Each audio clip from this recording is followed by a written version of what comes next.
competition doing, actually? There are some criticism about supporting entrepreneurs, because it says that would it be okay that you are getting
by being flashed all across the media, saying that an application developed by you is not only used by a citizen, but also improving the service delivery in Rwanda.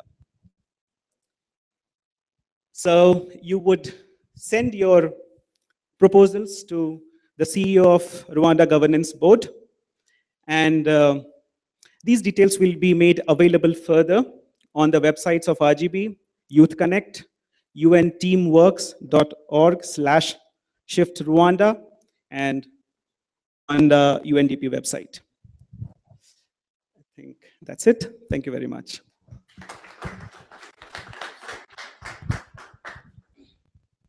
All right, thank you very much, Rajiv, for that.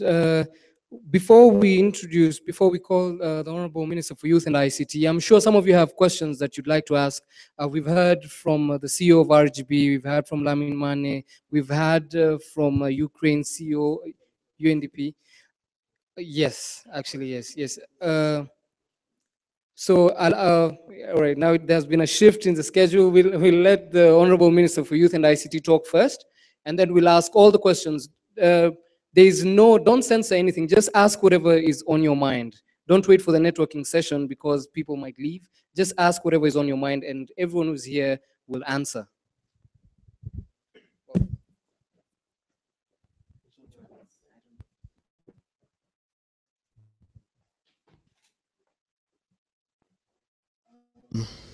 Your Excellency Lamin Mane, uh, Resident Coordinator of the One UN, the Deputy CEO of RGB, distinguished guests, especially those who have come from so far to join us this afternoon, all the way from Ukraine, Cote d'Ivoire, Ethiopia, New York, and the Rusizi, and Rwanda. Okay. Good afternoon, everyone.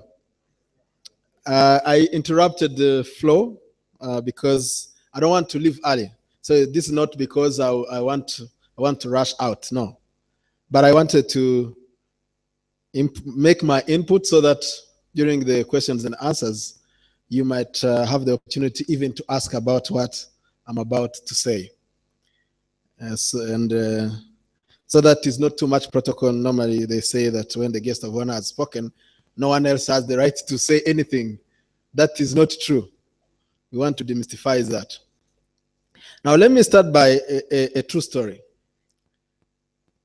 Last year, in the month of February, His Excellency the President was chairing the national retreat, top leadership retreat, and we talked about service delivery. The following month, after the retreat, the Prime Minister called a very big meeting. All the ministers, all the permanent secretaries, the governors, director generals of government agencies, mayors, just on one single issue: public service delivery. You cannot understand how I felt humbled and ashamed that so IT was not being part of the solution. Many of the issues, the complaints that people were talking about were very simple things that IT could actually help make history. I remember on that day, driving from the Prime Holdings in the afternoon. My first stop was the Caleb. The think was not yet in place. I went to Caleb. Whoever I found there, I remember I found a guy called Migisha. He was the manager, a few young people. And then I told them that right there was a huge opportunity for somebody to come up with a simple app just to allow citizens to rate the services they get in the different public institutions. They could have added actually even the private, because when we talk about service delivery, we're not just focusing on the public sector.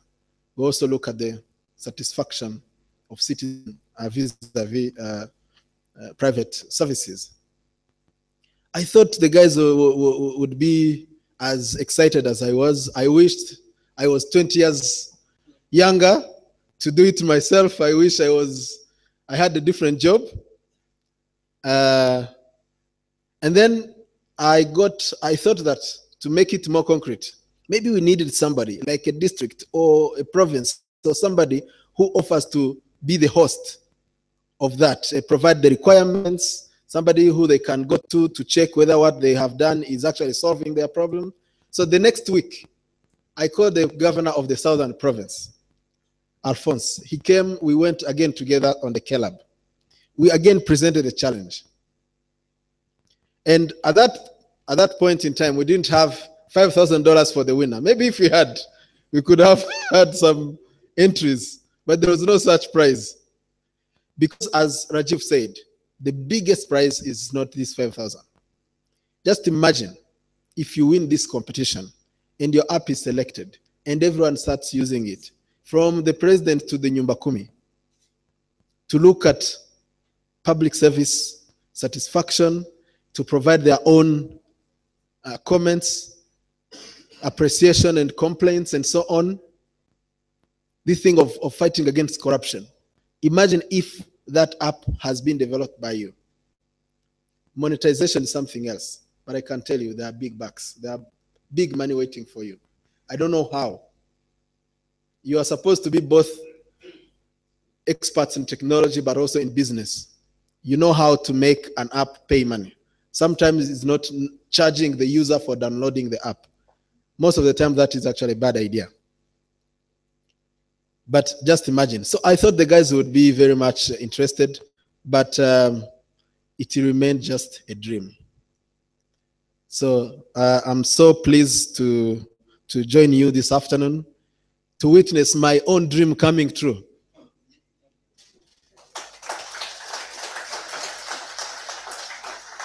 For me, this is a dream come true, and I'd like to thank the One UN family and RGB and everyone else who's contributed to preparing this day and this project, and especially my friend Lamin, because I know that this relentless focus on innovation driven by the UN, Lamin, you have a personal touch on it. So thank you so much. So the story continues. By the way, it doesn't stop there. Over the next weeks, the next few weeks that followed, I kept trying to patch up things, to try and build an ecosystem. It's not easy. It's not fast to build an innovation ecosystem. But we just need to keep trying, and sooner than later, it happens. So I was invited to the New York University Governance Lab to talk about the different things that Rwanda has been doing in this area. So we're designing the governance of the future, a future where every citizen is empowered, they have a voice, they have access to technology, they can say whatever they want, they can publish, everyone is a journalist, if you will, whereby the span of attention of people has completely diminished, whereby economies are going digital, a future where states have access to the same capability as a simple citizen. You know, through cybersecurity, somebody can bring a whole economy to its knees just by throwing a malware or launching a cyber attack to an entire system and bring it down. So that's the future we are going in.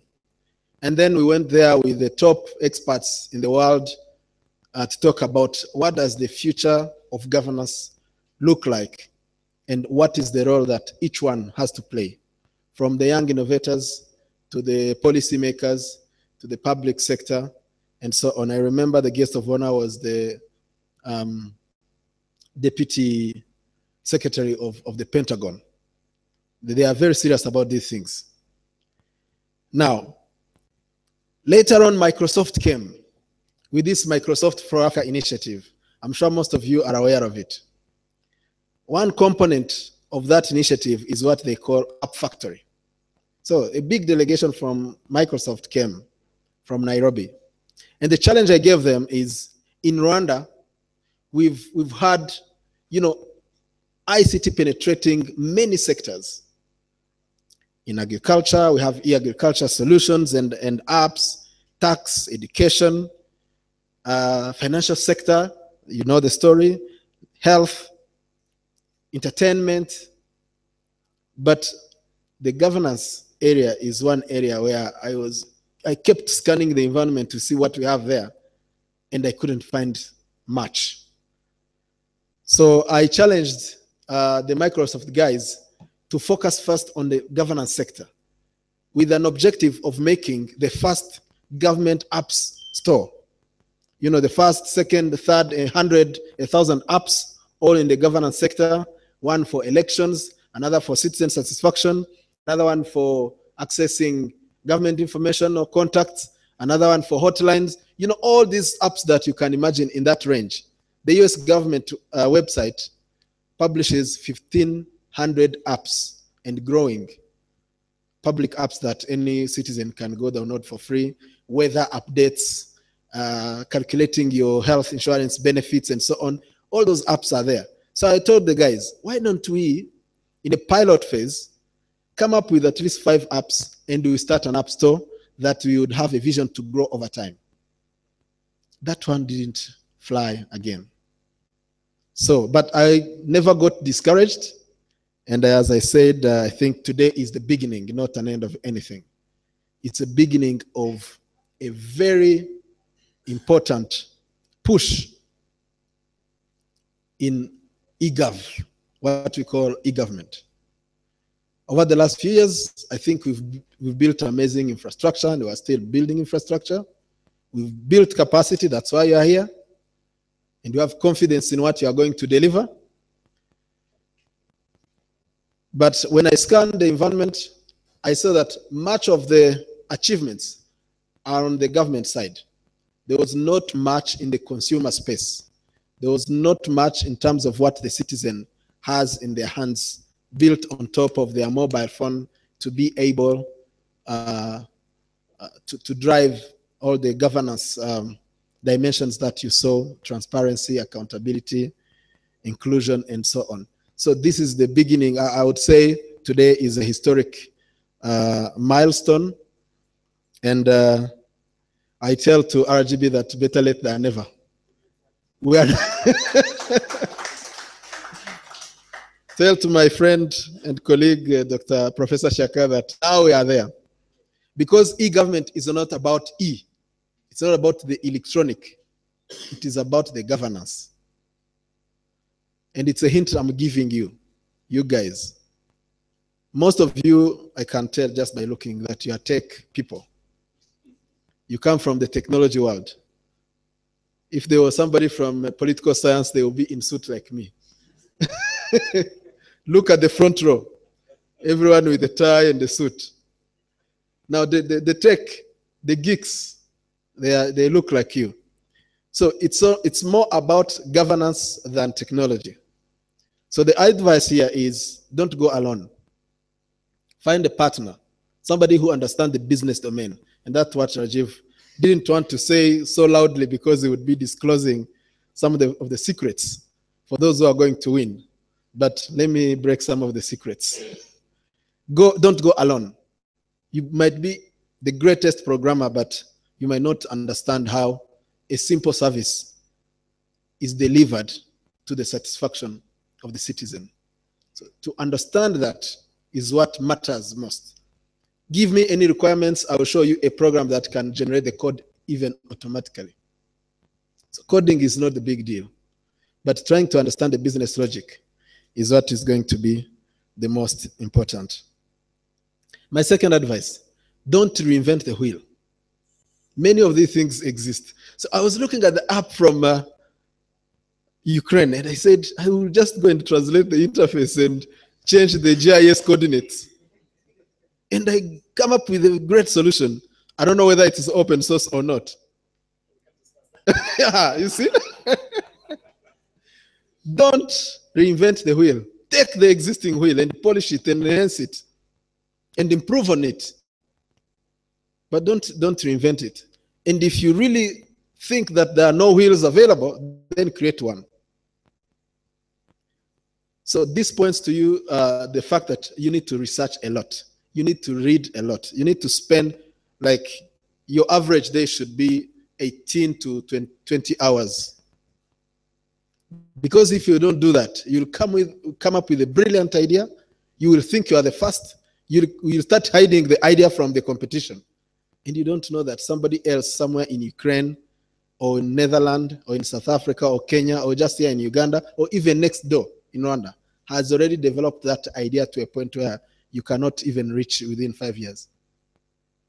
I got this kind of stories in my own, of somebody coming with an idea to set up an e-commerce portal. But it's a lady, she wanted me to tell her how to protect, the intellectual property about building a simple e-commerce page. And even she was not trusting me. She spent an hour trying not to tell me, not to go straight. But it shows that one of the problems we have is we innovate too much. You try to come up with something new. Innovation is not always something new. It could be something existing that has failed to take market share, has failed the market, and you tweak it in a way that it goes successfully in the market. It could be something that you improve on, but not entirely something that you do afresh. Third, it is going to be about co-creation. Don't think you are the genius and you go there and you think you know everything about what the citizens think. Just go ask them. Allow them to be the ones telling you what their pain points are. And it will transpire from the design that you are going to do. If it's something that is so genius, but doesn't connect with the simple citizen who is supposed to use that, even the simple user interface, the navigation experience, who's your customer? Do you really understand your client? So allow the client to actually take the lead. This is the future. The winners are those who are going to understand what the customers want before trusting their own genius. 5, it's about what we call lean startup. You could take all these 6 months trying to collect requirements and come up with a prototype and so on. The faster you get to something that someone can see and touch and experience and collect feedback and improve on it and so on, the better. So you've learned this methodology is called waterfall approach, where you try to understand all the requirements at a go before you can come up with a response or a service. It will not work. So if you take those 5 pieces of advice, I cannot guarantee that you will get the 5,000, but I guarantee you that you'll get more than 5,000. Because guess what? Rwanda, we are shifting. We are shifting from an agriculture-based economy to a knowledge-based economy. We are trying to use all this knowledge work to export and increase our foreign revenues. You might fail in this market, but you go to Burundi. You sell this app to the government of Burundi. You sell this app to Gabon, or you just post it into the one of these app stores, and people start downloading it, and you sell on advertising. So there are many ways to monetize this. So you may keep that broad perspective in mind. Keep that in mind. It will make a big difference for you. And that transition that the country is going through is going to be characterized by 2 things. We said Youth Connect has 3 keywords. It's connect, innovate, and transform. We have connected. We're still connecting, but that is almost done. Now, innovation is what is going to lead to the transformation. The ministry is about to publish our final plan that takes us from 2015 to 2020. It's called a Smart Master Plan.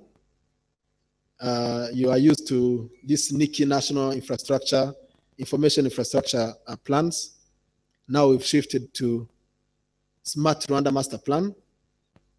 So everything is going to go smart.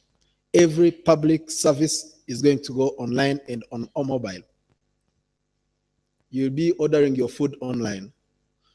Just short of opening the tap and getting your beer, but you will just click and the beer will be shipped and delivered to you.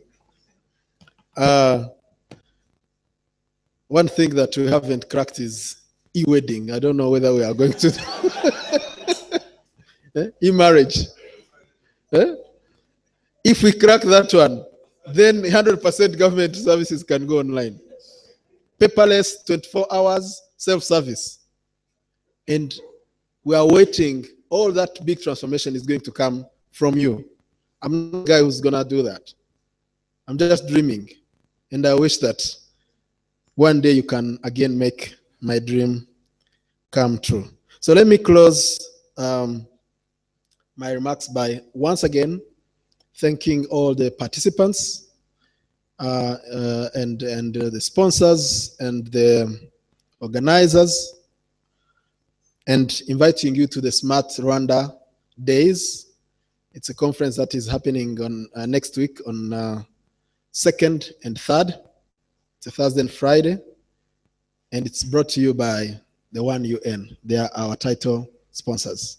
Thank you so much.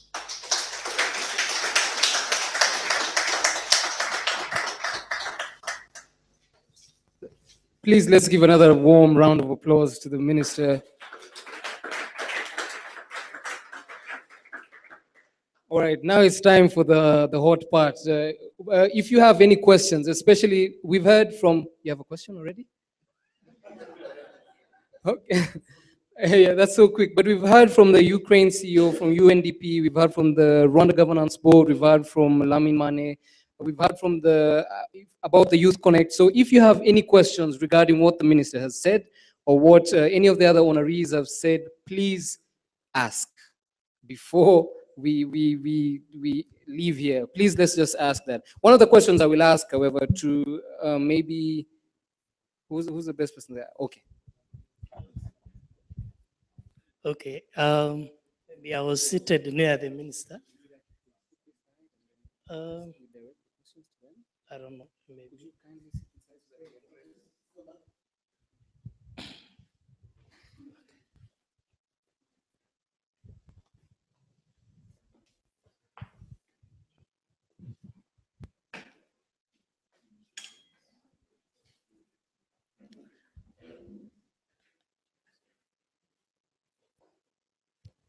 Okay.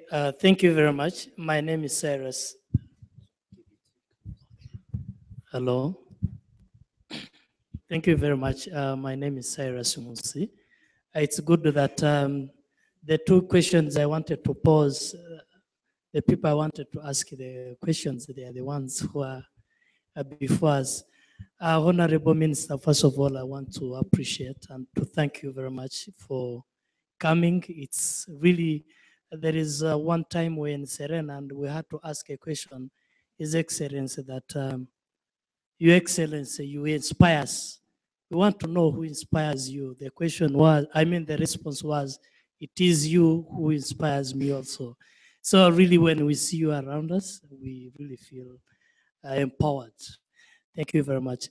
My question is, I know this innovation for development is among your YEGO program for the ministry. But my question is there, what are the mechanisms of monitoring and evaluation for those young people who are doing it excellently? How do you evaluate them? How do you find them and access that this is the best? And from our discussions, they have been raising about the market. How do you try to look, how do you get market for their findings or for their innovations? Is there, what are the procedures? So someone may be innovative and feel maybe he's forgotten, his ideas is not known. So is there like a one-stop center that there is a system, someone will enter, this is my findings. Then after that, what does the ministry do to promote and advance his or her idea? Then to RGB, I know Doctor, he's a researcher. What is the relationship between ICT and governance? Because someone from private sector, from environment, when he has governance and ICT may get confused. How does ICT and governance complement each other? And maybe I'll thank again by thanking Rwanda being among the 3 countries out of 54 that composes the African member states. It means that our leaders are doing a good job, and also we have to thank them. Thank you very much.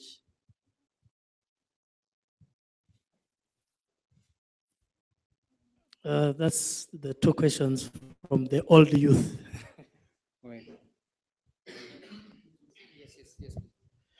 Thank you so much, Cyrus, for the questions. I will take the first one, which was asked to me about how do we identify the young people who are innovative and monitor them and assist them in getting their innovations out there. Where do you go when you have an innovation? You know, this is exactly why we started with One UN, this Youth Connect platform. It's a platform to connect young people to role models and opportunities like this. So what we've been doing, and we're trying to expand, we identify them through mainly competitions like this. And there have been quite several. Last year, more than, I think, 10 competitions. This year, we are still counting. And so when they're identified, they are supported mainly to develop their solutions. But I must recognize that there is not much yet done to accompany them beyond, just winning the prize. So that's where we need to do more. And this space, the space we're sitting in now, or the think, has been precisely set up for that. You've got an idea, you've developed it to a point where you've got a product, it needs to be improved and taken to the market. You need a different type of service that even the ministry is not capable to provide, because it's mentorship, it's linkage to venture capital, for instance, linkage to access to finance. So there are these kind of incubators and accelerators that we are supporting to grow and expand, so that they can provide the next level of service that an innovator will need just beyond the first idea and the first product. But it's an effort that not only the government is doing, the private sector is starting big in that domain. And very soon people will realize that it's actually not a core government job to be doing this. It's a market mechanism that needs to be in place, because innovation is where money is going to be in the future. So we just initiated and kickstarted all of this, because it's a new industry that needed to be born in the country. But now I think it is born, and it's growing very, very fast. And innovators are going to be the ones to be challenged to come up with ideas, with products, because the market for that is just wide open to them. So, and thank you for the kind words. Thank you. I liked your question because you wanted to know the relationship between research and the e-governance. First of all, they are interconnected because, as the Honorable Minister said, we want in our country to have everything based by E, being e-marriage or whatever you wanted to put. Now you want also to have e-research. But coming back really to the question, we can't separate research with ICT, because currently with the globalized economy driven by ICT sector, because remember in history, what witnessed two kinds of revolution. We had the industrial revolution in the UK in the 18th century, which really changed the economy of so-called industrialized economies or countries. Currently, we are witnessing technological revolution, which is very interesting currently. There is no single country being developing or advanced economy which have control or monopoly of ICT sector, which is very interesting. Being developing country, we have on the same position. It's a matter of having infrastructure. Otherwise, the new approach, the new version of technology is reaching all countries regardless of the level of development. For me, it's really very, very interesting. Coming back to research sector, first of all, we are saving time by collecting data. We are also having accurate data by using ICT sector. In fact, I'm encouraging these competitors to think about saving our time in terms of data collection, because we use huge numbers of when we are sampling. Currently, we are using at least 11,000 households to collect data. Why can't we use one app which can help us to collect data just using our machine, and at the same time we are saving with the data collection brochure, which is supposed to be saved somewhere to last for 5 years. Meaning that if we have this app which can help us to collect data, it will be easier and cheaper and even time management. And then all service provision online. Honorable Minister was saying we need to have some kind of free paper services on or paperless service, because we have to share information without necessarily sending hard copy or request. That is why for us it's really very, very interesting how we can see our country shifting from our traditional service provision by using old modern old system. And for us, I think it's really very key and very critical. And the first beneficiaries are both government and the citizens. That is why for me, it's an opportunity, it's time for us to shift to this new technology, and you will see the revolution, you will see change what this application will be applicable. Thank you. Thank you. Thank you very much for your question. Now, because of time constraints, If you allowed me, maybe I would like to address one question to my colleague Rajiv. Okay. Because in his presentation, I'm one of who is benefiting from this application. Somewhere when he presented the TUR, he showed in the TUR where he said in 3 months for developing a prototype and 1 month for validating or something like that. I'm asking if the 3 months, we will have time to do something like a piloting, to test it, because before we identify the winner, we have to make sure that this one is really suitable with our services, meaning that we need a period of type, piloting or testing with a application before this decision. The second one is about the candidate, eligible candidate who can apply. I saw individuals between 18 and 25. Is it individuals or company? Because if someone have a company, is it eligible or is the offer is it exclusively for individuals, young people who are between the period year you said? I'd like to have some clarification about it. All right. I mean, according to the schedule, what we have is there are 3 stages. One is the ideation stage, where they submit a proposal in writing. So that is the time when a chance comes to evaluate the gravity of the idea and what kind of impact it can have. That is one. Second is when they develop the prototype. Now, the prototyping is something that involves not only consultation with RGB, but also with the recipient or the prospective users.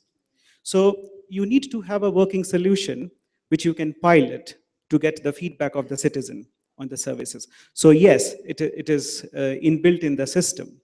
And then finally, you have the product. So there are 3 phases in that. That is taken care of. And the second thing was about the company or individual. Now, essentially, the idea is to encourage individuals, even if they have groups. The methodology would be to nominate one person to lead the group. So it's not restricted to individual per se, but if they need to have different kind of skill sets among, let's say, a group of informally created friends, let's say friends group. So yes, they can do that. But according to the competition, the one person will be considered to receive the prize. Okay, thank you. All right, thank you. Now, because of time constraints, unfortunately, we won't be able to take any questions. But for you who has a question, we will indulge during the networking session, so you can get your answer one-on-one if you have any catch-up questions for that as well. So as we wind up, we would like to, there were some people who had been tweeting the whole day about this event. We'd just like to call upon Judy, please, to come and give those prizes. There are people who are going to receive some prizes for tweeting as we wind up. Yeah, thank you, George. Sorry. There are some people who have been with us for the last 3 days, and this morning, you remember we said that we are going to have a competition on who tweets more so that we can be able to publicize the event that we have today. Now we have the winners, and I will call my colleagues that we have been working together for the last 3 days to present the prizes for those who have won. I will call Cecile to present the first prize to Kibogora Nsoro. Kibogora Nsoro is come. Yeah. So Kibogora is number 4. He's been tweeting the whole day. Congratulations. Yeah. A pen and some medal to show that he's been tweeting. Number 3 is Saj Dekezi, and I will call our young man Roy to come and give the prize.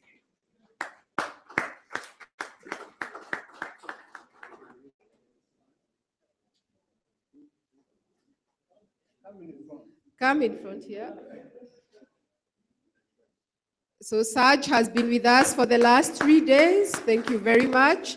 Number 2 is Rukundo Sebasore, and I will call Maxim to come and give the prize.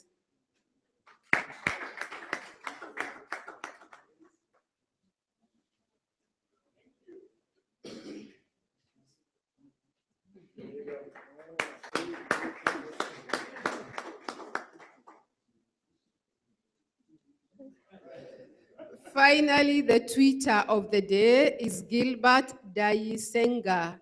Gilbert Daisenga is the tweeter of the day.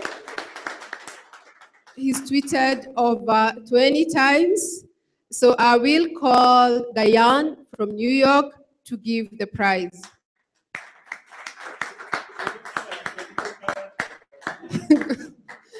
$24-karat gold of chocolate and a pen from New York.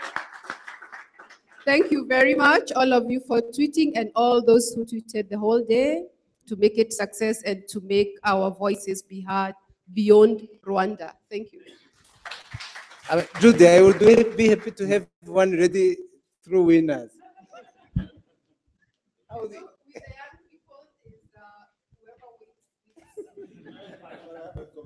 Next, we should have about the member of the government who tweets the vote. Yeah.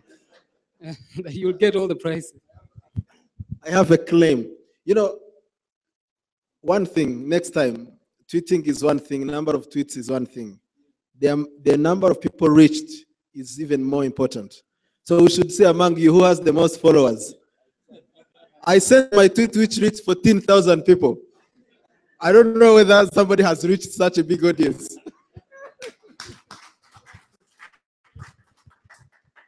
Thank you to all of you for your time. Now, as we wind up, would like to thank Tigo, Sarah from Tigo, for making sure that the whole event was a success and for having us here. So thank you all to all of you who sat down and all through all the speeches. So Sarah will come and tell us Kwaheri as we go for our networking session. My name is George Ndirango. Thank you so much for being here. Thank you. On behalf of Tigo and the Think Incubator, I just wanted to say thank you to each of you for making the time in your day to be here. And we're really pleased for all the partnerships that we can have with other people across Rwanda, across the continent, across the globe, who are investing in Rwandan ICT development. And hopefully, as we continue to bring in new companies into the Tigo Accelerator here at Think, perhaps some of these ideas that started with this UN competition may actually become business ideas that we're looking at to accelerate in this space for the next round. So we plan to have our first 5 companies that we'll welcome to this incubator announced, hopefully, in the next week or so. And I'm sure there will hopefully be people that you know from Rwanda. Of the applicant pool that we had, 46% of the applicants were from Rwanda.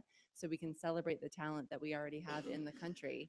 But the fact that 54% of the applicants were from outside of Rwanda also means that people are paying attention to Rwanda being a place where they want to launch their tech companies.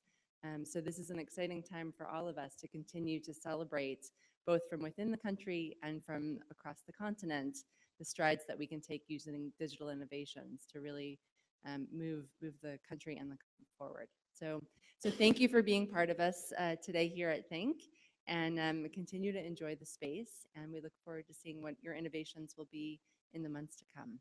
Great, thank you.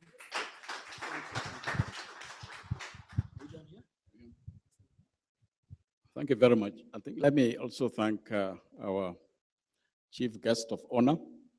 I'm not going to make a statement, and thank you all again, including our visitors. One point that I wanted to make, since we are co-actors, myself and the minister, 2 announcements. So we are working on one film, which I believe will get highest award. But on a more serious note, he forgot to mention that we have discussed one thing, that all these winners, as we go along, we're going to identify them, and we want to now accompany them in a very concrete way in terms of supporting the translation of the ideas into productive, activities. So that is one area of our focus under the Youth and Women Employment, program. So I thought we should end the day on that note. Thank you.